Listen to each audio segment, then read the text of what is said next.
Hi, welcome to my Netravati kitchen. ನಾನಿವತ್ತು palak rice ಮಾಡ್ತಾಯಿದ್ದೀನಿ.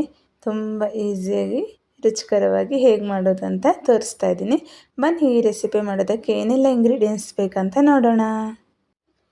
ನೋಡಿ, ಇಲ್ಲಿ ಪಾಲಕ್ ಸೊಪ್ಪು ಬೇಯಿಸಿಟ್ಕೊಂಡಿದ್ದೀನಿ, ಮತ್ತು ಕರಿಬೇವಿನ ಸೊಪ್ಪು, ಒಂದು ಈರುಳ್ಳಿ, ಹಸಿರು ಮೆಣಸಿನ್ಕಾಯಿ ಕೂಡ ಖಾರಕ್ಕೆ ತಕ್ಕಷ್ಟು ಬೇಯಿಸಿಟ್ಕೊಂಡಿದ್ದೀನಿ, ಜೀರಿಗೆ, ಪಲಾವ್ ಎಲೆ, ಪಲಾವ್ ಮೊಗ್ಗು ಮತ್ತು ಸ್ವಲ್ಪ ಚಕ್ಕೆ, ಒಂದು ಏಲಕ್ಕಿ ತಗೊಂಡಿದ್ದೀನಿ, ಒಂದು ಗಡ್ಡೆ ಬೆಳ್ಳುಳ್ಳಿ, ಒಂದು ಅರ್ಧ ಇಂಚು ಶುಂಠಿ.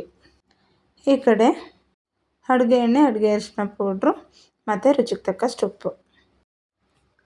ಇವಾಗ ಮೊದಲಿಗೆ ಒಂದು ಮಿಕ್ಸಿ ಜಾರ್ಗೆ ಮಸಾಲೆ ರುಬ್ಬಕ್ಕೆ ಹಾಕ್ಕೊಳ್ಳೋಣ. ನೋಡಿ, ಬೇಯಿಸಿರೋ ಅಂಥ ಪಾಲಕ್ ಸೊಪ್ಪು ಹಾಕ್ಕೊಳ್ತಾ ಇದ್ದೀನಿ. ಒಂದು ಅರ್ಧ ಕಟ್ಟಾಗೋಷ್ಟು ನಾನು ನೀಟಾಗಿ ತೊಳೆದ್ಬಿಟ್ಟು ಬೇಯಿಸಿಟ್ಕೊಂಡಿದ್ದೇನೆ.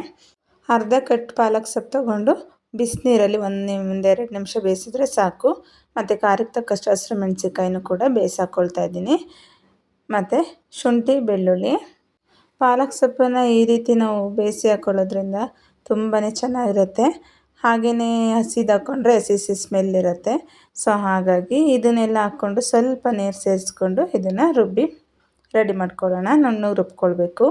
ಈ ಕಡೆ ಒಂದು ಬಾಣಲೆ ಇಟ್ಕೊಂಡು ಬಿಸಿ ಆದ ನಂತರ ಒಂದು 3 ಸ್ಪೂನು ಎಣ್ಣೆ ಹಾಕ್ಕೊಳ್ತಾ ಇದ್ದೀನಿ. ಎಣ್ಣೆ ಚೆಂದ ಬಿಸಿ ಆದಮೇಲೆ ಒಂದು ಅರ್ಧ ಟೀ ಸ್ಪೂನ್ ಜೀರಿಗೆ, ಪಲಾವ್ ಮೊಗ್ಗು, ಚಕ್ಕೆ, ಪಲಾವ್ ಮಸಾಲೆ, ಒಂದು ಏಲಕ್ಕಿ ಮತ್ತು ಚಿಕ್ಕದಾಗಿ ಕಟ್ ಮಾಡ್ಕೊಂಡಿರೋ ಈರುಳ್ಳಿ ಹಾಕ್ಕೊಂಡು ಚೆಂದಾಗಿ ಫ್ರೈ ಮಾಡ್ಕೊಳ್ಳೋಣ.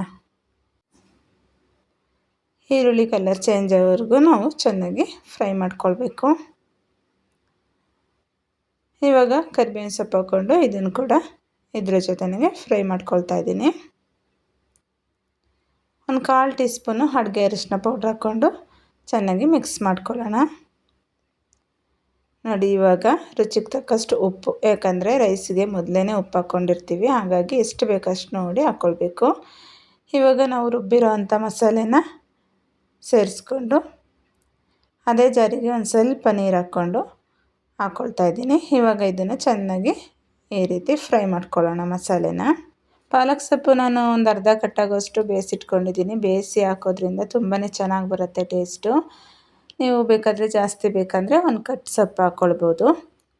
ನೋಡಿ, ಈ ರೀತಿ ನಾವು ಮಸಾಲೆನ ಚೆನ್ನಾಗಿ ಫ್ರೈ ಮಾಡ್ಕೊಳ್ಬೇಕು. ನೋಡಿ, ಈ ರೀತಿ ಎಣ್ಣೆ ಬಿಡೋವರೆಗೂ ನಾವು ಫ್ರೈ ಮಾಡ್ಕೊಳ್ಬೇಕಾಗತ್ತೆ, ಒಂದು 2 ನಿಮಿಷ.